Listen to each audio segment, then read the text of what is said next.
se vivermos muito, sofreremos muito. Mas, quanto menos vivermos, mais motivo de sofrimento para outros seremos. Olha aí. Quanto mais vivermos, mais sofreremos. Mas, quanto menos vivermos, mais motivo de sofrimento para outros seremos. Então, ou você sofre porque você vive muito, ou se você viver pouco, você vai ser motivo de sofrimento dos outros. Então, nós vamos vivendo, e à medida que nós vamos vivendo, nós vamos sofrendo. Nós vamos sofrendo perdas. Então, quanto mais a gente vive, mais perdas nós temos e mais nós sofremos. Até o dia em que nós seremos perda para outras pessoas. Inexoravelmente. Tem uma música e eu não vou cantar. Não adianta. Diz assim.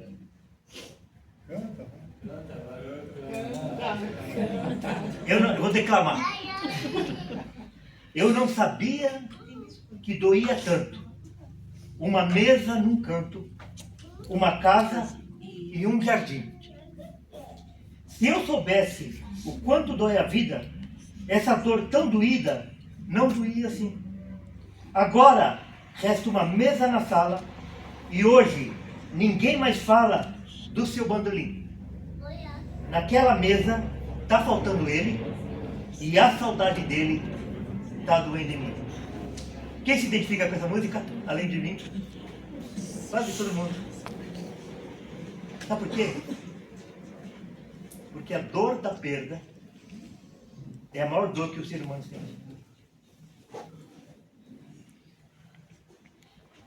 Até hoje, sim, meu pai morreu em 2005. Quase 20 anos, né, que meu pai morreu. E até hoje, assim, eu sonho com ele, e no sonho eu começo a chorar. Né? E hoje ninguém... eu não sabia que doía tanto uma mesa num canto, uma casa e um jardim. Se eu soubesse o quanto dói a vida, essa dor tão doída não doía assim.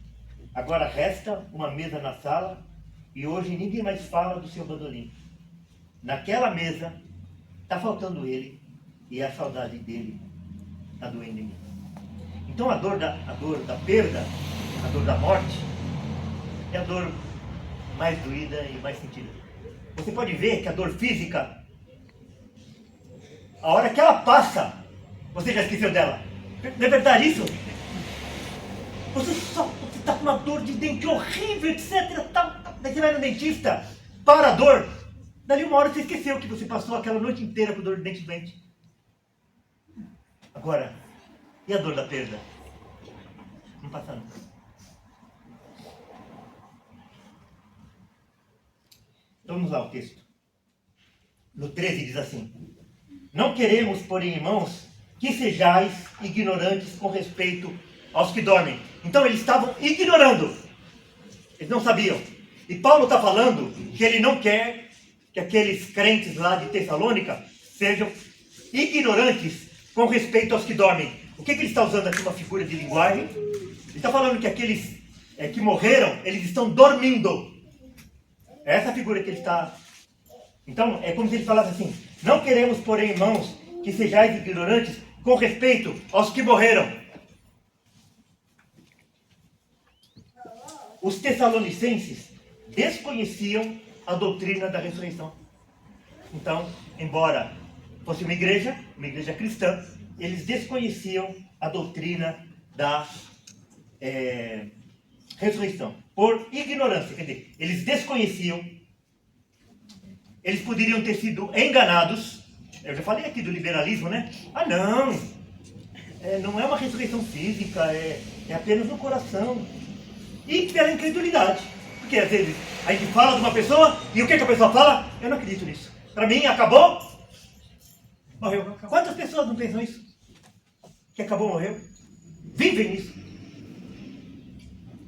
E eu acho que hoje, principalmente na Europa, a grande parte das pessoas acreditam dessa forma. Que já foi o berço do Evangelho. Em 1 Coríntios 15, de 3 a 8, eu vou dar tempo aí para vocês 1 Coríntios 15.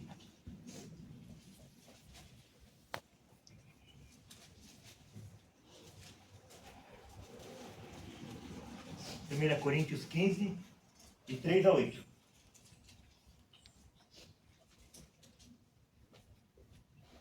Antes de tudo, vos entreguei o que também recebi, que Cristo morreu pelos nossos pecados, segundo as Escrituras, e que foi sepultado e ressuscitou ao terceiro dia, segundo as Escrituras, e apareceu a Cefas e depois aos 12. Depois foi visto por mais de 500 irmãos de uma só vez, dos quais a maioria sobrevive até agora. O que Paulo está falando aqui? Que tem pessoas ainda no nosso meio que estão vivas e eles viram Cristo ressuscitado. Paulo está falando assim, nós temos testemunhas oculares da ressurreição de Cristo. E nós temos as Escrituras a respeito da ressurreição de Cristo. Foi visto por mais de 500 irmãos de uma só vez, dos quais a maioria sobrevive até agora. Porém, alguns já dormem, quer dizer, alguns já morreram.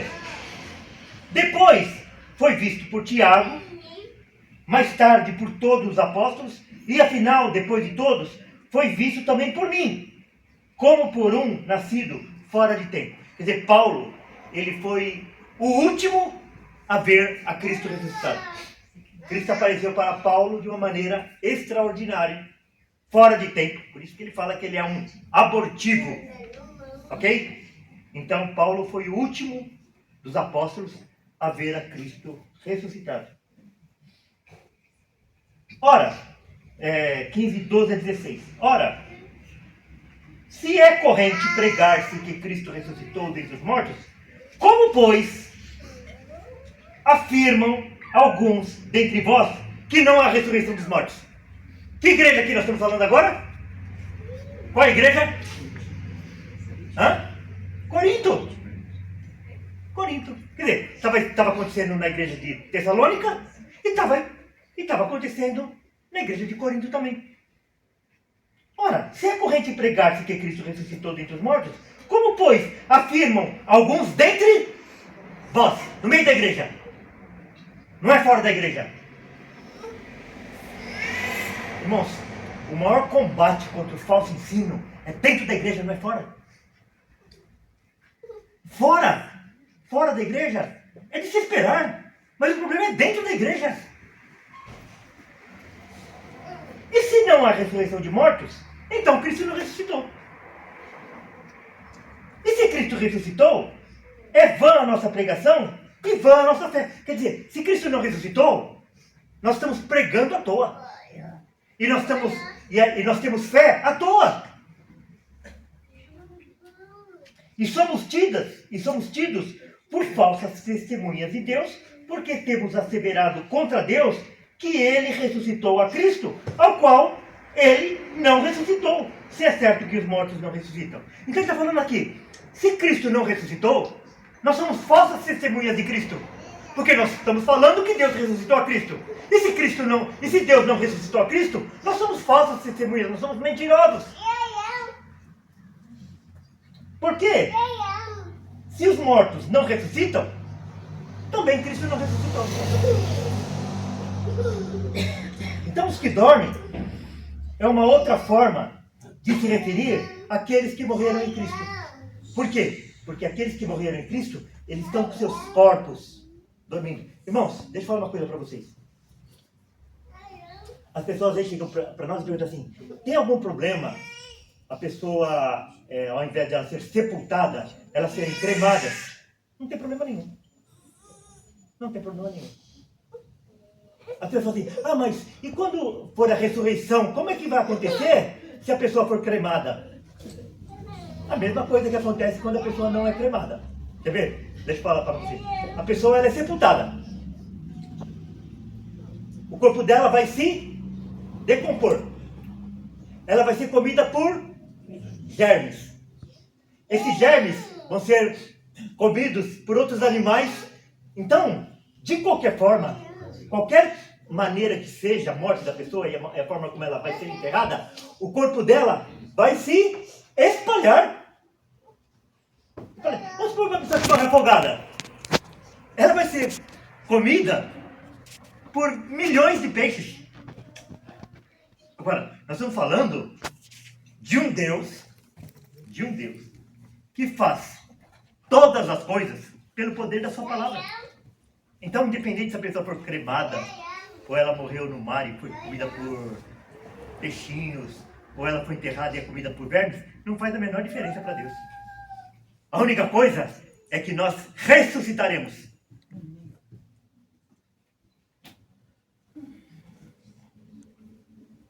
Primeira Coríntios 15:20. Mas de fato, Cristo ressuscitou dentre os mortos, sendo ele as primícias dos que dormem. Quer dizer, o primeiro que ressuscitou e não morreu mais foi Cristo. Lázaro ressuscitou, Eliseu ressuscitou um garoto, tem várias passagens na Bíblia da ressurreição. Mas Cristo foi o primeiro que ressuscitou e não morreu mais. Então, voltando ao versículo 13, não queremos, porém, irmãos, que sejais ignorantes com respeito aos que dormem, para não vos entristecerdes como os demais, que não têm esperança. Quer dizer, as pessoas estavam perdendo entes queridos, familiares e amigos, e eles estavam ficando tristes, assim como ficavam tristes os de fora, os que não tinham Cristo. Então, se nós, como cristãos, nós vamos ficar tristes, abatidos e derrotados, assim como ficam os demais, os de fora, que diferença há? Nenhuma. E é isso que estava acontecendo lá, porque eles estavam desesperançados. Então, isso gerava uma profunda tristeza neles. Essa tristeza era equivalente àqueles que não conheciam a Cristo. Então, não havia diferença. No versículo 14. Pois, se cremos que Jesus morreu e ressuscitou, assim também Deus, mediante Jesus, trará em sua companhia os que dormem. Então ele está falando assim como Cristo ressuscitou, morreu e ressuscitou, assim também ele vai trazer consigo todos os que dormem. Todos que dormem como? Os que dormem em Cristo. Aqueles que estão em Cristo. A crença na ressurreição de Cristo está vinculada à crença na ressurreição de mortos. É porque existe ressurreição de mortos que Cristo ressuscitou. Se Cristo não tivesse ressuscitado, não haveria ressurreição de mortos. Versículo 15, 1 Tessalonicenses 4,15. Ora, ainda vos declaramos, por palavra do Senhor, isto: nós, os vivos, os que ficarmos até a vinda do Senhor, de modo algum precederemos os que dormem. O que Paulo está falando aqui? Que vai ter um grupo de pessoas que não irão passar pela morte física. São aquelas pessoas que estarão vivas quando Cristo voltar. Só um parênteses aqui. Sabe aquela historinha do arrebatamento secreto? Que de repente nós vamos estar aqui e um grupo vai desaparecer e outro grupo vai ficar? Isso não existe na Bíblia. Isso não existe na Bíblia. Não existirá uma segunda oportunidade. Isso aí é uma invenção de 100 anos para cá. Antigamente ninguém falava nesse arrebatamento secreto. Sabe aquele filme lá deixado para trás e tal? Aquilo é tudo ficção, não tem base bíblica nenhuma. Então, quando houver a ressurreição, todos ressuscitarão. Um para a vida eterna e outros para juízo. Não vai ficar ninguém aqui na terra, etc. Isso não tem base bíblica nenhuma. Mas isso pode ser motivo de uma outra pregação, né? Ora, ainda vos declaramos por palavra do Senhor isto: nós, os vivos, os que ficarmos até a vinda do Senhor, de modo algum precederemos aos que dormem. Os mortos em Cristo se encontrarão com Cristo antes dos que estiverem vivos em sua vinda. Então vamos supor que Cristo volte agora. Os mortos vão ressuscitar primeiro, vão se encontrar com Cristo, e depois nós, que estivermos vivos, os nossos corpos serão transformados e nós encontraremos com Cristo, juntamente com todos os nossos irmãos que já se foram, aqueles que morreram em Cristo. Porquanto, versículo 16, porquanto o Senhor mesmo dada a sua palavra de ordem, ouvida a voz do arcanjo, e ressoada a trombeta de Deus, descerá dos céus, e os mortos em Cristo ressuscitarão primeiro. Então, os primeiros que irão ressuscitar são aqueles que morreram em Cristo. Depois, nós, os vivos, os que ficarmos, seremos arrebatados juntamente com eles, entre as nuvens, para o encontro do Senhor nos ares. E assim estaremos para sempre com o Senhor. Definitivamente. Não mais passaremos pelas mortes. Irmã, olha, não tem aquele versículo assim?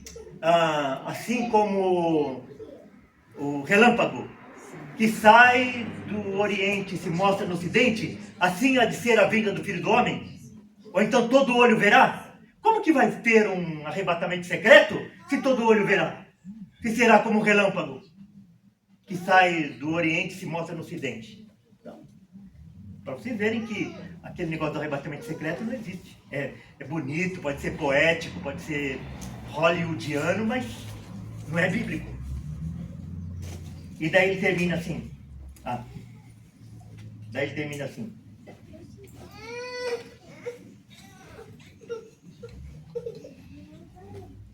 Consolai-vos, pois, uns aos outros com essas palavras. Uns aos outros com essas palavras. Então, irmãos, é a palavra de Deus que nos consola. É a palavra de Deus que nos conforta. É a palavra de Deus que nos traz esperança.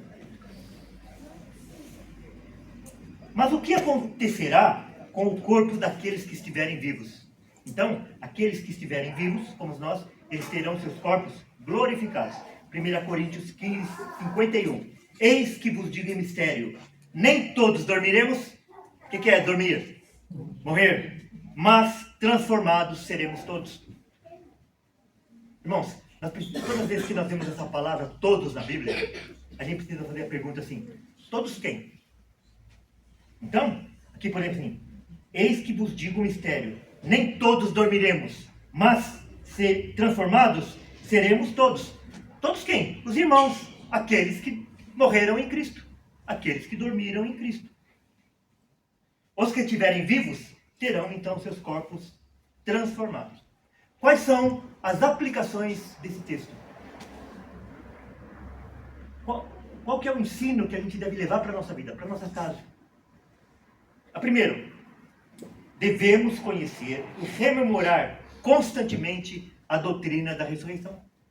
Nós precisamos ler, nós precisamos ouvir, nós precisamos ensinar, nós precisamos conversar sobre isso, sobre a ressurreição de Cristo. A ressurreição é o reencontro do Espírito que foi a Deus e o corpo na terra que será transformado. A ressurreição o que é? Quando nós morremos, o nosso espírito vai a Deus, imediatamente. O que Jesus falou para aquele malfeitor que estava com ele, que se arrependeu? Hoje mesmo estarás comigo no paraíso. Quem que vai estar? O espírito. O corpo vai para a terra aguardando a ressurreição. Então o que é a ressurreição? A ressurreição é o reencontro do espírito com o nosso corpo. Agora, não adianta você fazer essa pergunta assim, com que idade vai ser a minha aparência física? Nós não sabemos isso. Nós não sabemos. Agora, o que nós sabemos é que a gente vai ter essa aparência. Nós vamos nos reconhecer. Maria, que bom te ver. Oi, Manuel, que bom te ver. E assim por diante. Uma vez chegaram para um ancião, né, e falaram assim, irmão, será que nós vamos nos reconhecer no céu? Ele falou assim, olha, não tem na Bíblia nada que diga que sim nem que não. Mas eu não acho que no céu a gente vai ser mais ignorante do que a gente é agora. Então, nós vamos nos conhecer. Eclesiastes 12:7. E o pó volte à terra como era, e o espírito volte a Deus que o deu. Então, nós morremos, o nosso espírito vai a Deus, se nós morremos em Cristo, confiando em Cristo, nosso espírito vai a Deus e o nosso corpo vai na terra, e depois na ressurreição, o espírito volta a se reencontrar com o corpo. Não devemos nos preocupar com os que já morreram, se foram salvos ou não. Isso já está nas mãos de Deus. A gente não se preocupa. O que aconteceu com meu pai, o que aconteceu com a minha mãe, o que aconteceu com o meu... Não. Essa não é preocupação nossa. Os que já morreram estão nas mãos de Deus. Isso não nos deve trazer preocupação. Devemos nos preocupar com os vivos, anunciando-lhes a Cristo, com sua graça e a sua justiça. Porque às vezes tem gente que fica preocupado com os que já morreram e não fica preocupado com os que estão vivos. E os vivos, esses são a nossa preocupação. E nós devemos falar para eles a respeito da morte e ressurreição de Cristo, da sua graça e da sua justiça. Não passar apenas um evangelho parcial, fala só do amor de Deus e não fala da justiça de Deus. Não é? Um evangelho total. É com a doutrina da ressurreição que devemos nos consolar mutuamente. É com a doutrina da ressurreição que nós devemos nos consolar mutuamente. Você vai visitar uma pessoa que está nos últimos momentos de hora, você não vai lá profetizar, dizendo que ela vai se curar. Isso aí não se faz. Isso aí não se faz. Nós vamos lá orar, e a gente pode orar para que Deus a cure, colocar diante de Deus o nosso desejo, mas nós temos que ir lá para falar para a pessoa que tem uma esperança além dessa vida. E como que nós consolamos as pessoas? Com as nossas palavras? Ou com a palavra de Deus? É com a palavra de Deus. Então nós vamos consolar uma pessoa que perdeu um ente querido, uma pessoa que está nos últimos momentos de vida, é com a palavra de Deus. A gente abre a palavra de Deus e ora, e lê para ela, ou então nós falamos de cor a respeito da palavra de Deus. É dessa forma. Por quê? O apóstolo fala assim: consolemos uns aos outros com essas palavras. São palavras de consolo. Então, Paulo está falando aqui para os Tessalonicenses e fala que vocês não devem viver como os demais que não têm esperança. Em 1 Coríntios 15, 19 ainda, ele fala assim: se a nossa esperança em Cristo se limita apenas a esta vida, somos os mais infelizes de todos os homens. Então, se a nossa esperança aqui nessa vida é só para enriquecermos, para termos uma vida boa, para termos um bom casamento, para termos paz na nossa casa, para termos longevidade, para termos saúde, para termos muitos bens materiais, a palavra de Deus diz assim: nós somos os mais infelizes de todos os homens, porque nós estamos perdendo tempo aqui. Se não for a ressurreição de Cristo, vamos embora, vamos para casa, vamos se divertir, vamos para a praça. O que nós estamos perdendo tempo aqui, passando calor porque não tem ar-condicionado? É bobagem. Se a nossa esperança em Cristo se limita apenas às coisas dessa vida, nós somos os mais miseráveis de todos os homens. 1 Coríntios 15, 54. E quando esse corpo corruptível se revestir de incorruptibilidade, e o que é mortal se revestir de imortalidade, então se cumprirá a palavra que está escrita: tragada foi a morte pela vitória. Então, quando Cristo ressuscitou, ele venceu a morte. E ele venceu a morte para ele e venceu a morte também para nós. Consolai-vos, pois, uns aos outros com estas palavras. Nós usamos aqui a versão Ara, Almeida, Revista e Atualizada. Então, aqueles que têm a versão aí, Ara, Revista e Atualizada, vamos repetir tudo juntos? O versículo 17 e 18. Versículo 17 e 18. Vamos lá?